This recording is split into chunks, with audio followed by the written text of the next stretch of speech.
In this section, we're going to use long division to change a fraction to a decimal. Let me start with the process to show you. So we'll start with an easy one. Let's write 1/4 as a decimal.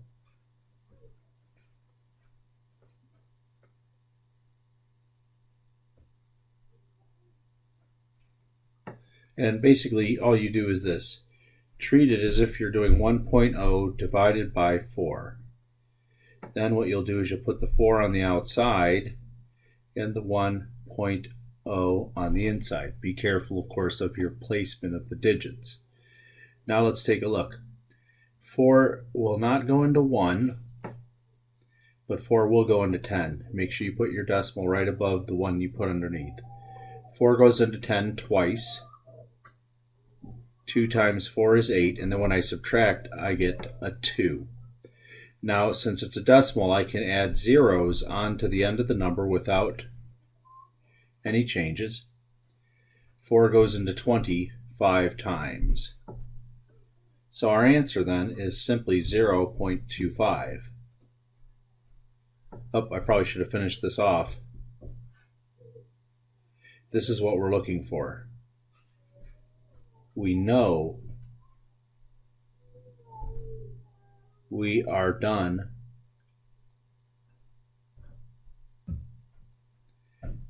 when the remainder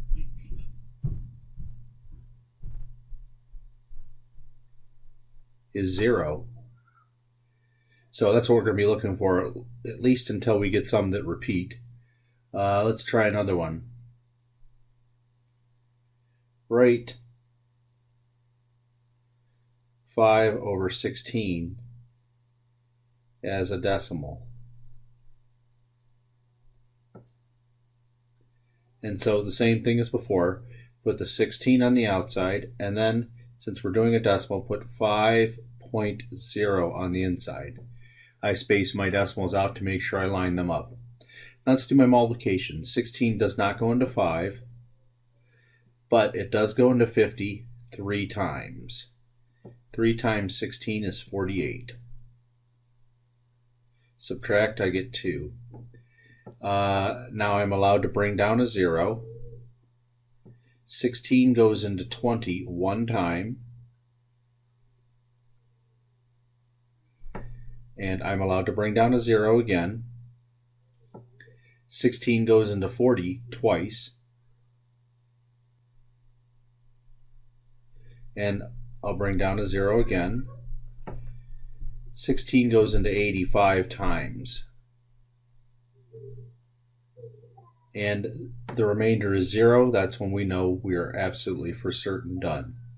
So my answer is 0.3125.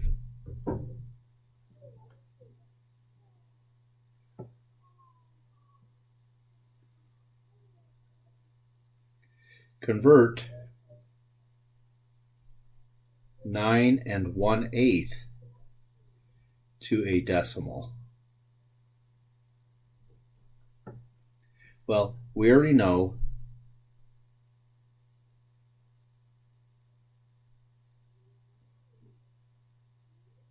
that 9 1/8 is going to equal 9 point something.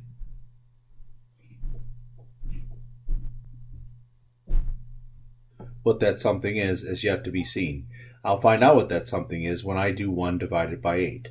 So let me prepare my answer. 9 point, it'll be waiting for me to fill in the decimals as I do 8 going into 1, or 1.0.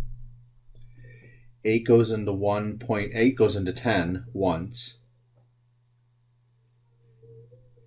Put a 0 at the end and bring it down. 8 goes into 20 twice. Bring another 0 down, and then 8 goes into 40 a total of 5 times, and we end up with our remainder of 0. So I know my answer is 9.125.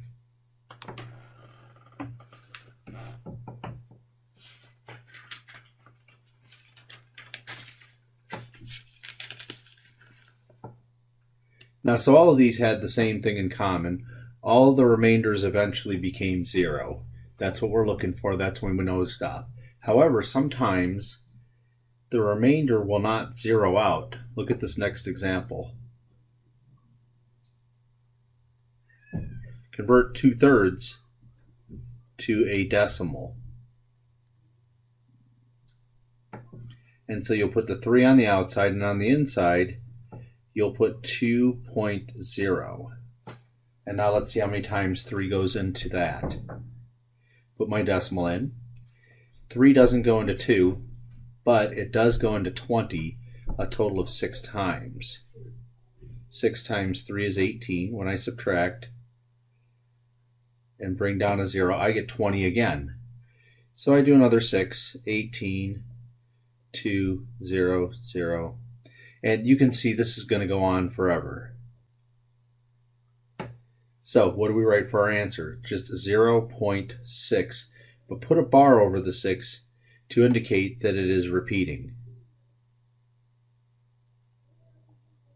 So in the repeating case, we don't get a remainder of 0. This remainder never came out to be 0. It kept going and going and going. It's up to you to recognize whether it's repeating or not.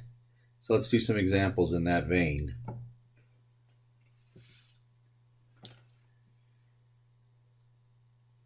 Before I do, round that last answer to the nearest thousandth. Nearest thousandth is the 3rd decimal place. So I'll need to write 4 decimal places to make sure that I have the thousandths place. The circled 6 is the thousandths place. So the number after it, being more than 5, tells me to round up. So we get 0.667. Let me see if I can fix that 6.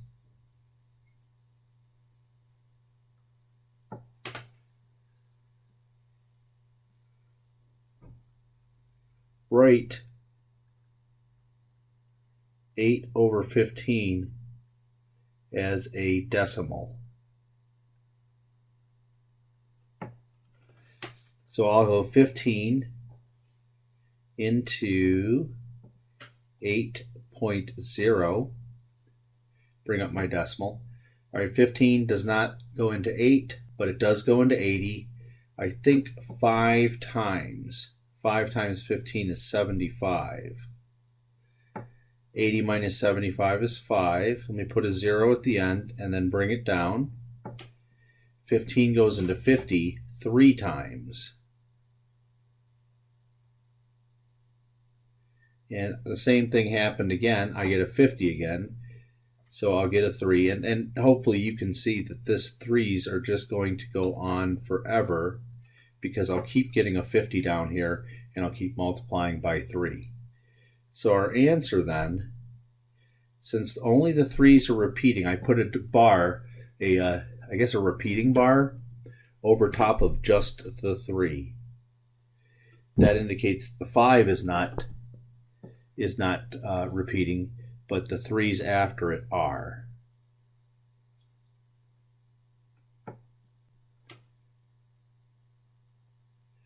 Round, as another example, round that last answer to the nearest thousandth. So let's see, I'll need 4 decimal places since the thousandths place is in the 3rd decimal. So I have 0.533. I'll circle the thousandths place, which is in that 3, and the number that comes after it is less than 5, so we round down. And so I end up with just 0.533.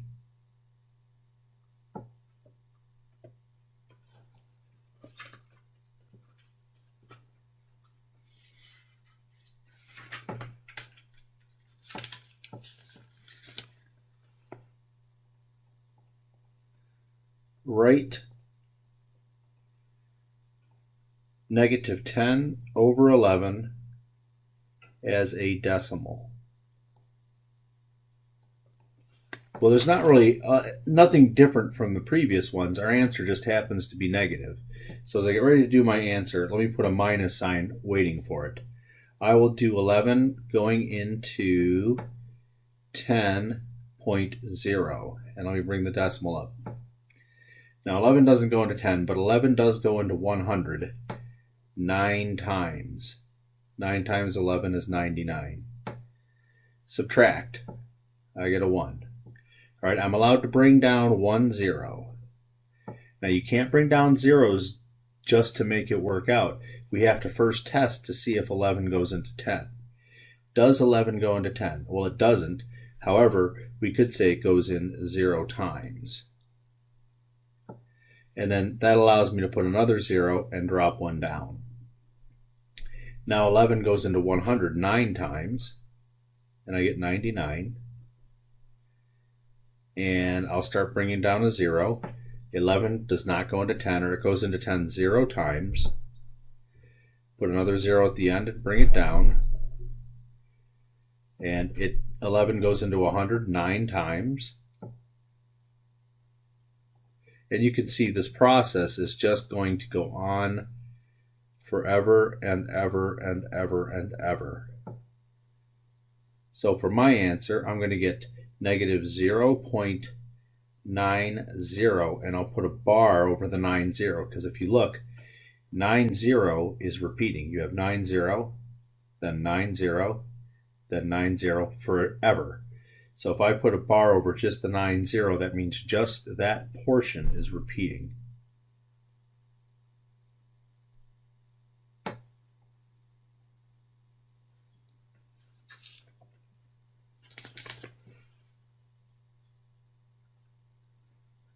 Round that last answer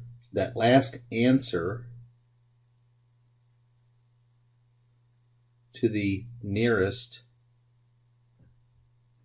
thousandth. So let me get my 4 places.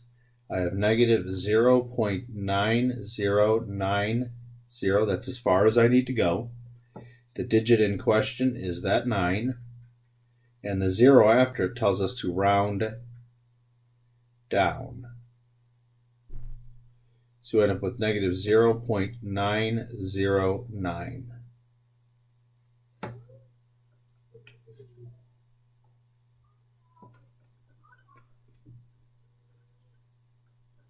Now to check your number sense, let me do a couple of these types of problems. Put a less than sign, a greater than sign, or an equal sign in the blank. What blank am I talking about? Well, I have this. I have 4.3, and then I've got my blank, and then we have 4 and 6 over 25. Now the only way, there's a bunch of ways to tell which one's bigger and which one's smaller, but I think the easiest way is to simply take this number here and convert it to a decimal. Then I can compare it directly with 4.3. So to convert this, I know it's going to be 4 point something. I just need to figure out what the 6 over 25 is equal. So for that, I'll do 25 going into 6.0. 25 goes into 60 twice. And I can bring down a 0. 25 goes into 100 4 times. And that ends right there because we get a 0 remainder. So this is 4.24. This one on the other side is 4.30. Add a 0 so that you can see the 30 is bigger than the 24. So I put a greater than sign in that spot.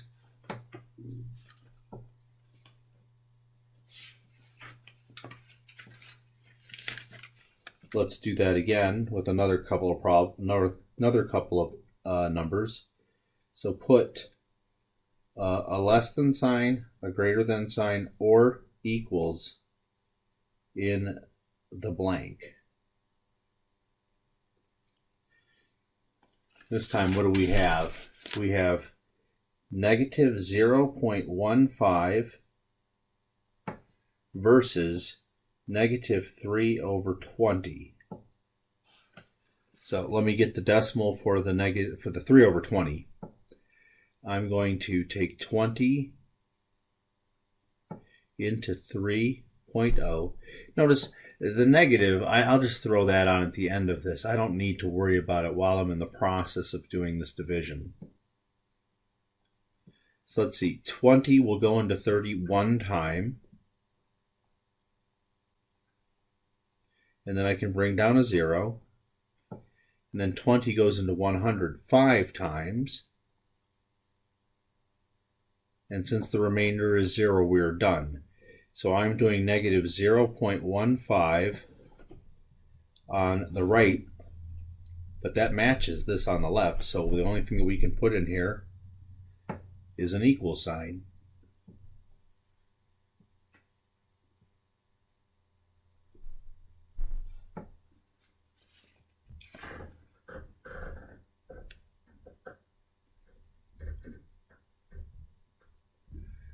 Another example, place less than, greater than, or equals in the blank. So this time I have 5.17 versus 5 1/6. So I want to take the 1/6 and convert that to a decimal. So I'll take my 6 into 1.0. And it goes into 10 once. And when I subtract, I get a 4, but then I'll put a 0. And 6 goes into 46 times. Now at this point, you should, if you're savvy enough, you should already know the answer to this problem before I even continue any further. But I will go a little farther nonetheless. What happens is, we keep getting 6s forever. So this is 5.1666 ... On the other hand, we have 5.17. So which one's bigger? Well, this number certainly looks longer than this, but let's take a look. I'm going to stack them right on top of each other. And I'll put my 6s out forever. It certainly looks longer here, but this number on top is actually bigger. If I put zeros at the end of it, you can see that 70,000 is bigger than 66,666. And so these zeros can go on forever just like these 6s can. So with that in mind, all I had to do was really look at this 7 right here, and it was bigger than this 6 right here. So that told me to use a greater than sign.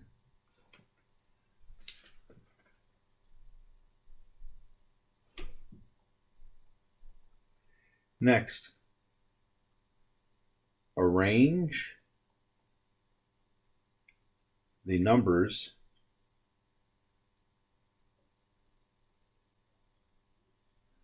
from smallest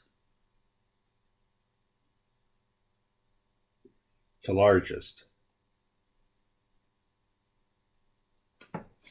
And the numbers I have are 5 1/2. Then I have 5.45. Then I have 5 7/10. And then I have 5.503. Now, as I said before, the best way to compare these numbers is to make sure they're all decimals. So right now, this one's a decimal, and this one's a decimal. I've got to convert these two numbers left over to decimals. So let's start with the 1/2. You either know it's 0.5 or you don't. If you don't, then you take 2 into 1, and you'll notice it goes in 0.5 times. So I have 5.5 for that first number. And 5 7/10, you probably should recognize that as 5.7. After all, 7/10 is the same as 0.7. So here's my numbers. And now what I need to look at is they all start with 5 point something. So look for the first digit after the decimal. My first digit here is a 5. My first digit here is a 4. Then a 7. Then a 5. So my first number will be 5.45. So that'll be the smallest. I guess we'll call it smallest. And then what comes next? Well, after 4 comes a 5. We have a 5.5 here, and we have a 5.503 here. Remember, this 5.5 is like 5.500. So if you need, put in these zeros so that you can see 500 is less than 503. So 5 1/2 comes next. Put the numbers in their original form when you're writing your answers. So it wasn't 5.5 in its original form, it was 5 1/2. Now let me move on. So there's 5.5. Here's the next 5.5, which I compared it to. 5.503. And then finally, the 5.7 is the largest.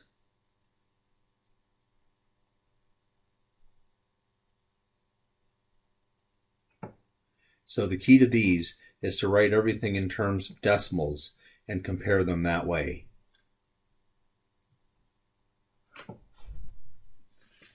Let's do it again. Arrange the numbers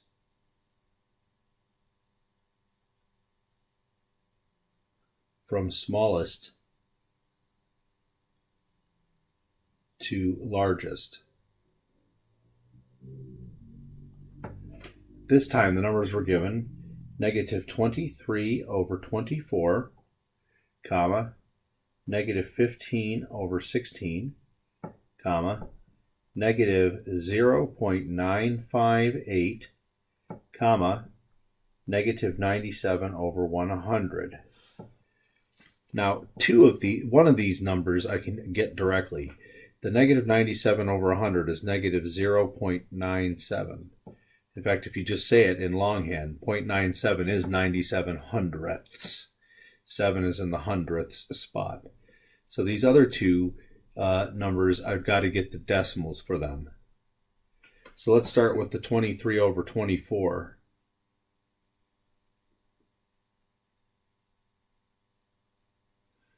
All right. Obviously, 24 does not go into 23, but it will go into 230.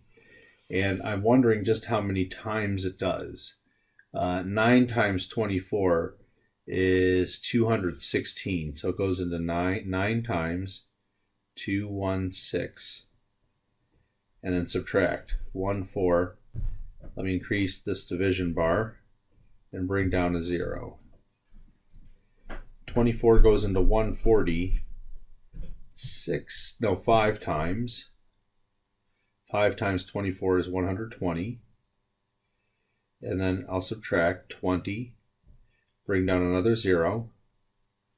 24 goes into 200 5 times. Let's see. I don't know if it's 9, not quite 9 times. I think it's 8 times. 8 times 24 is 192. Subtract. 24 goes into 83 times. So that'll give me a 72. Now here we go. Notice it starts to repeat. So my first decimal is -9.583 with a bar over the 3. Now let me do the -15/16. So I have 16 going into 15. And of course 16 doesn't go into 15, but it does go into 150 9 times.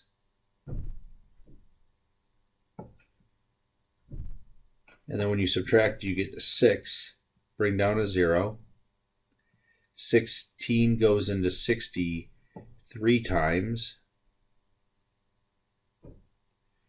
bring down another 0. 16 goes into 20 one time,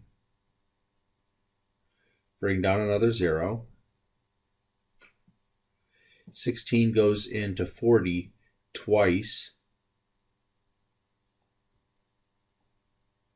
bring down another 0, and 16 goes into 80 exactly 5 times. So we get a remainder of 0 on that one.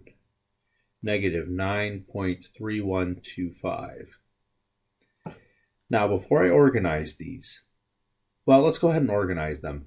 I think let's put our lowest, our smallest. I'll put my 4 spots here. And let's look at the digits. My lowest number is a 9.3125 because everything else is after the 9 has a 5 or more. So I'll put 9.3125. Got it. Now next is 9.5. Here's a 9.58, but then here's a 9.58 with a 3 with a bar after it. So this negative 9.58 or this 9.583 is bigger than 9.958. So we put 0.958 next. And then up, and I guess I violated what I told you that I would do. I should put my 15 over 16, keep it in its original form. So then I'll put the 23 over 24. And then finally the 97 over 100. Now, this would be the order if they weren't negative. But when you have negatives, you switch the order. Let me show you what I'm talking about. Consider like this, 5 is less than 6. However, negative 5 is greater than negative 6 because negative 6 is farther to the left. So if I want to get these in the correct order, when I do the negatives, I simply reverse the order. So instead, I'll start with negative 97 over 100. And then I'll have negative 23 over 24. And then I'll have negative 9, or what was it, negative 0.958.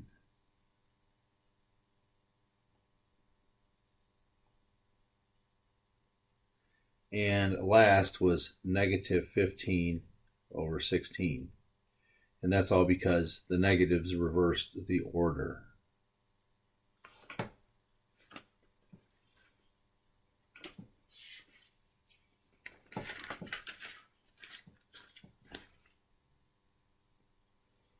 Now we'll move on to section 5.7. There's only one topic that we're going to address in there, and that is the mean. You probably know the word is average. So, as an example, suppose you get the following scores on quizzes. And these numbers are, you have an 8, then a 3, a 0, a 10, 4, 6, 5, 5.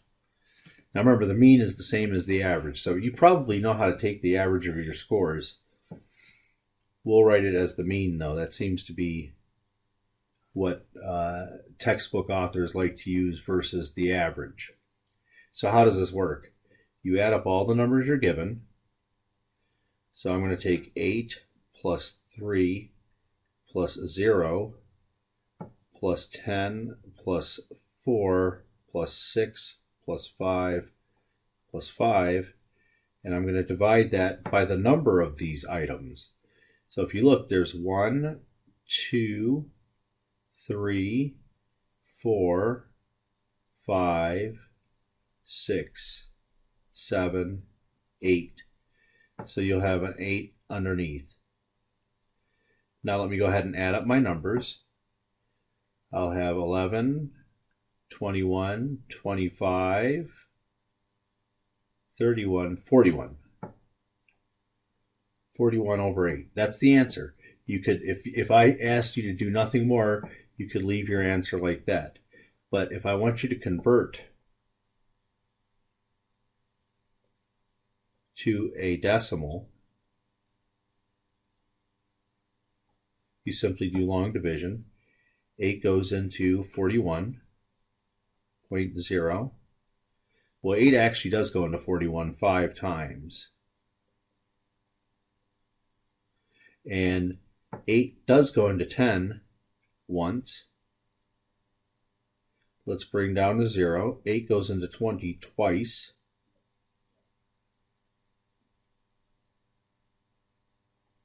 Bring down to 0. And 8 goes into 40 5 times. So our answer then is 5.125. So be wary of what they're asking you for. If they ask you for the decimal version of it, well, then you have to do that. If they don't, then you could leave it as this fraction, or you could convert it to a mixed number if they told you you had to do that. So whatever it is you're required to do, you can do it for the problem at hand.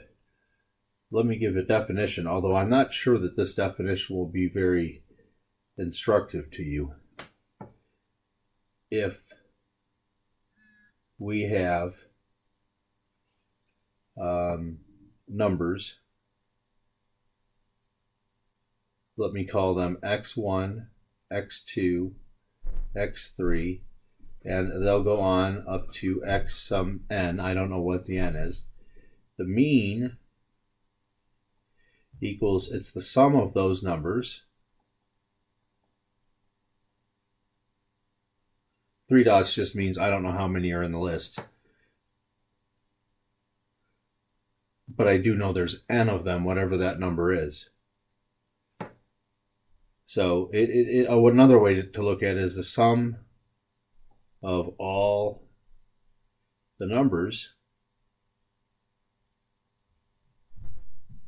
divided by the number of numbers.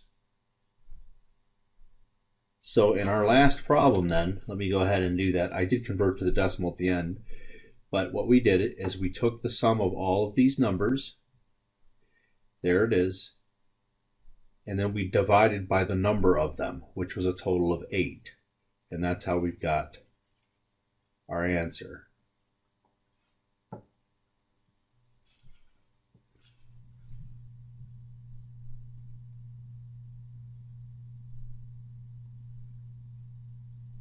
My best 3-game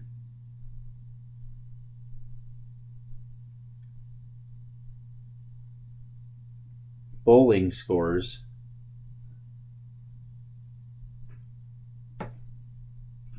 were 180, 190, and 210.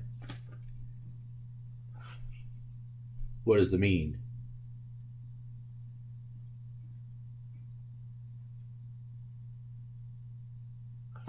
So let's go ahead and do the formula. The mean equals the sum of those numbers, 180 plus 190 plus 210, all over 3.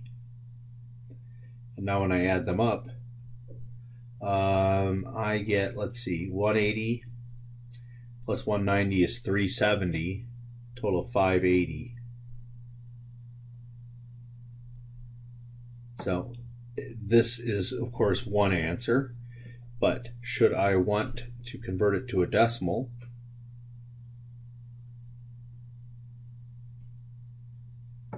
let's start. 3 does go into the 5 one time, so I'll put a 3 underneath of the 5. Subtract, you get a 2. You can bring down the 8. 3 goes into 28 9 times. And then 8 minus 7 is 1. Bring down the next digit. 3 goes into 10 3 times.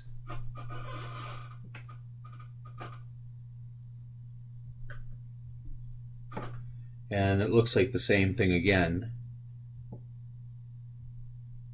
Keep happening. So these 3's will go on forever. So this as a decimal will equal 193.3 with a bar over the 3. You don't put a bar over the first 3. Only do that for the digits that occur after the decimal.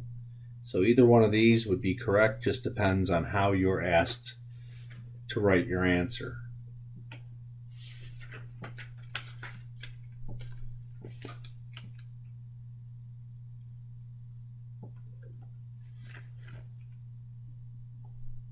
Next, we have a salesman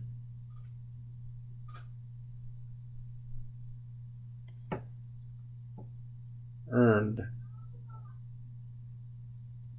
the following pays.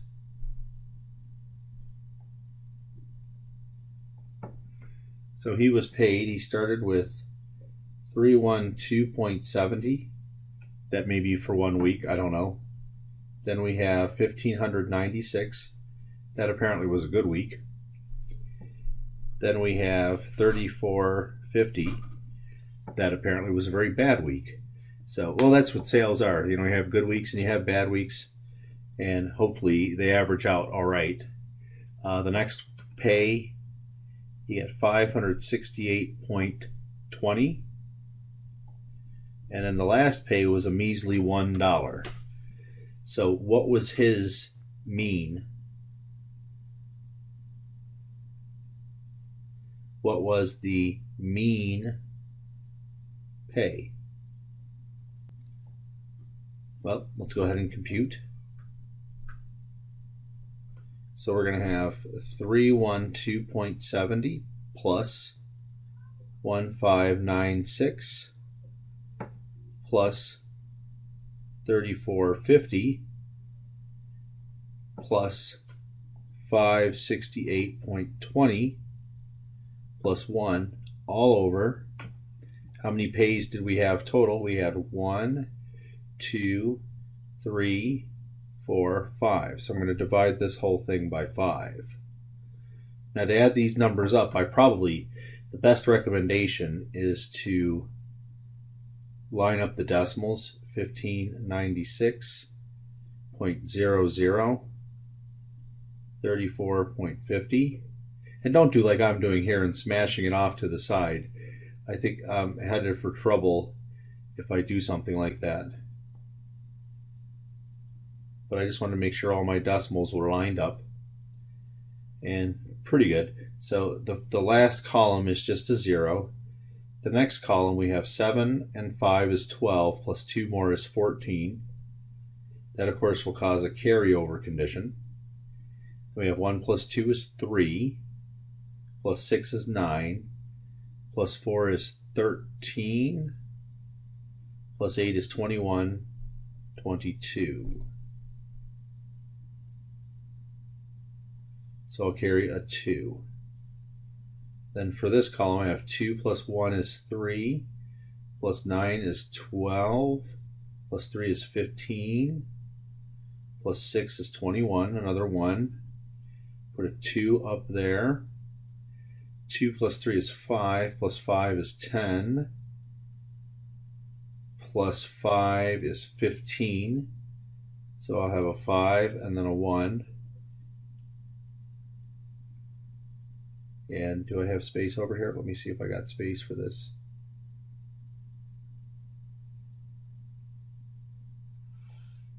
Two, 3, there is 5, 10, 15. Seems like I did mess up my decimals. Let me check them again. 1, 2, that's 3, plus 6 is 9, 13, 21, 22. So there's where the 2 went. This 2 up here, 2, 3, 12, 15, 21, 22. So I did mess up there. Put my 2 here. And I carried over a 2, so I have 5, 10, 15. Put a 5 and then a 1 right there, which is good, so that's 2. So we have 2522.40 divided by 5. Let me check. My original calculations show a different number than that. So let me just check real quick. I had a 512. Let's check my 512. So I'll do it again. 1 plus 2 is 3, plus 6 is 9, plus 4 is 13, 21, 22. So that 2 is okay. I put my 2 up here.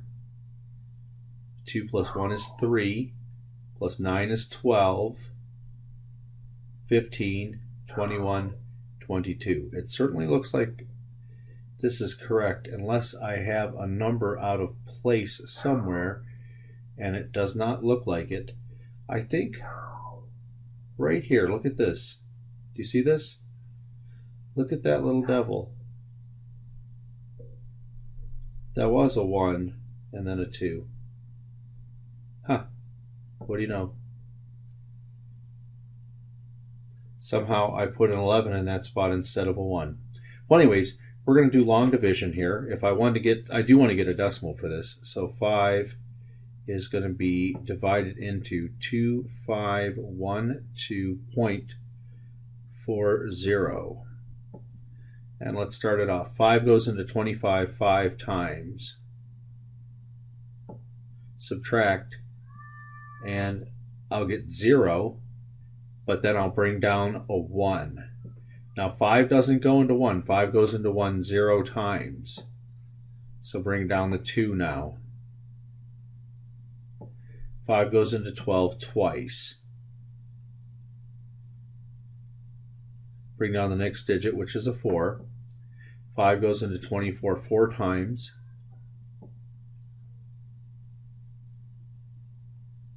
Bring down another 0. 5 goes into 48 times. And it all zeroes out, so we know we're finished. Okay, and I threw on too many zeros there at the end, so I want you to have your notes to be good. In fact, what I did here was very irresponsible. This 8 should have been right on top of that 0. So his average pay was $502.48.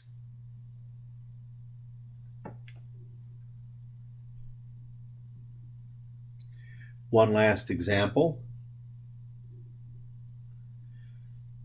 Find the mean of the following numbers: 85%, 92%,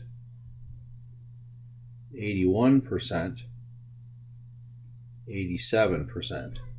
Now, throughout the problem, you can either work with the percentages in them. I prefer not to work with those percentages, so I'll ignore them while I'm doing the problem. I'll just do 85 plus 92 plus 81 plus 87, and there's a total of 4 numbers there.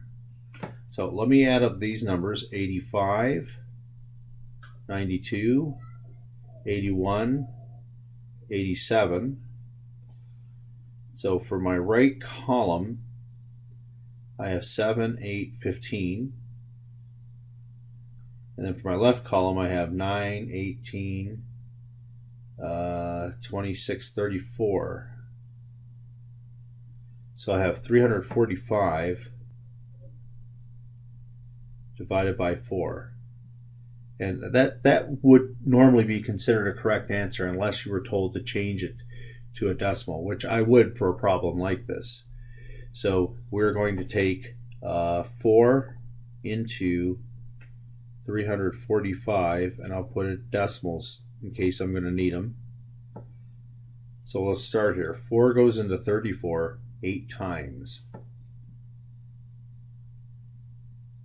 8 times 4 is 32. Bring down the 5. 4 goes into 25 6 times. Bring down a 0. 4 goes into 10 twice. Add a 0, then bring it down. 4 goes into 25 times. So that's 86.25. So the answer for this, don't forget you needed a percentage on there, 86.25% percent.